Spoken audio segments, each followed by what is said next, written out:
மேரி மற்றும் Margaret leads எழுதிய 7 Years in Ceylon stories of mission life 19ஆம் நூற்றாண்டின் பிற்பகுதியில் யாழ்ப்பாணத்தின் கலாச்சாரத்திற்கு ஒரு தனித்துவமான சாளரத்தை வழங்குகிறது. அவர்களின் முதன்மை நோக்கம் கிறிஸ்தவ மிஷனரி பணியாக இருந்த போதிலும் சகோதரிகளின் அனுபவங்கள் யாழ்ப்பாணத்தின் சமூக கட்டமைப்பில் மதிப்புமிக்க நுண்ணறிவுகளை வழங்குகின்றன. யாழ்ப்பாணச் சமூகத்தில் கல்வியின் மீது வைக்கப்பட்டுள்ள ஆழமான மதிப்புடன் திருமணச் சடங்குகள் மற்றும் அன்னதானத்தின் முக்கியத்துவம் போன்ற பாரம்பரிய தமிழ் பழக்க வழக்கங்களை புத்தகம் ஆராய்கிறது.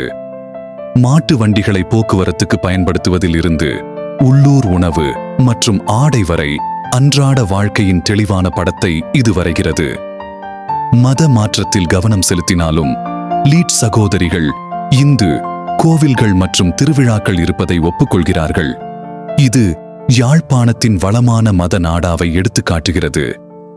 வறுமை, சமூக சமத்துவமின்மை போன்ற சவால்களை எதிர்கொண்ட போதிலும் யாழ்ப்பாண மக்களை அறிவாளிகளாகவும் கற்க ஆர்வமுள்ளவர்களாகவும் சித்தரிக்கின்றனர்.